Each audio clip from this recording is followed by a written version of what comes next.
Hi, நான் Herbalife எடுத்தேன். விட்டதுக்கு அப்புறம் வெயிட் எனக்கு இன்க்ரீஸ் ஆயிடுச்சு. இந்த மாதிரி ஃபீல் பண்ணிட்டு இருக்கீங்களா? உங்களுக்கு தான் இந்த வீடியோ. உங்க வெயிட் இன்க்ரீஸ் ஆகாம இருக்கிறதுக்கு நான் முக்கியமான 5 டிப்ஸ் சொல்ல போறேன். மறக்காம இந்த வீடியோவை சேவ் பண்ணி வச்சுக்கோங்க. ஃபர்ஸ்ட் டிப்ஸ், ஹெர்பலைஃப் எடுக்கும்பொழுது நீங்க அஃப்ரெஷ் எடுத்திருப்பீங்க. ஹெர்பலைஃப் விட்ட உடனே கம்ப்ளீட்டா அஃப்ரெஷ் நிறுத்திட்டு இருப்பீங்க. ஸோ அஃப்ரெஷ் நிறுத்தாம கண்டினியூ பண்ணுங்க. இது எதனால அப்படின்னா, ஒரு டீ ஆர் காஃபி எடுத்தீங்க அப்படின்னா உங்களுக்கு 80 ல இருந்து 100 கேலரிஸ் வரும்.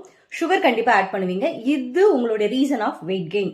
ஸோ நீங்க அஃப்ரெஷ் எடுத்துட்டு இருந்தீங்க அப்படின்னா கண்டிப்பா உங்களுக்கு 7 ல இருந்து 8 கேலரியோட அதே காம்பினேஷனான கஃபைன் கிடைச்சிடும். ஸோ உங்களுடைய வெயிட் கெயின் ப்ராசஸும் தள்ளி போகும்.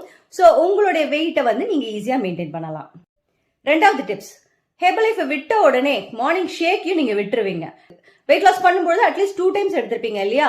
வெயிட் லாஸ் ஸ்டாப் பண்ணும்பொழுது அட்லீஸ்ட் 1 டைம் அ டே ஷேக் 1 மந்த் ஆகுது மார்னிங்லயாவது ஃபாலோ பண்ண ட்ரை பண்ணுங்க.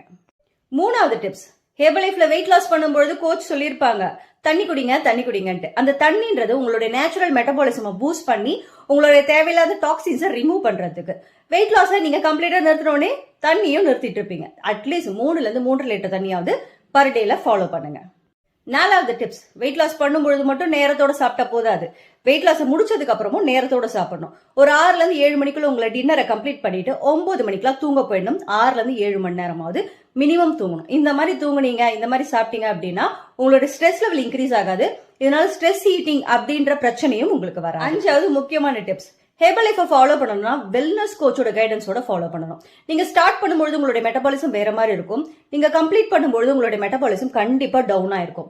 ஸோ உங்களுடைய பிஎம்ஆர் என்ன, நீங்க ஸ்டாப் பண்ணும்போது உங்க பிஎம்ஆர் என்னன்றத உங்களுடைய கோச் கிட்ட கேட்டு அந்த பிஎம் என்ன சாப்பிடணும் அப்படின்றத நீங்க கேட்டுட்டு சாப்பிட்டீங்க அப்படின்னா கண்டிப்பா உங்க வெயிட் கெயினை ஆகாம தடுக்கலாம். இந்த 5 டிப்ஸையும் ஃபாலோ பண்ணுங்க. ஹெர்பலைஃப் நிறுத்தினாலும் உங்களுடைய வெயிட்டை ஈஸியா. வேற ஏதாவது உங்களுக்கு பர்சனலைஸ் டயட் பிளான் தேவைப்படுது அப்படின்னா ஸ்கிரீன்ல தெரியுற எங்க நம்பருக்கு கால் பண்ணுங்க. நாங்க உங்களுக்கு சப்போர்ட் பண்ணி கொடுக்கோம். தேங்க்யூ, பாய்.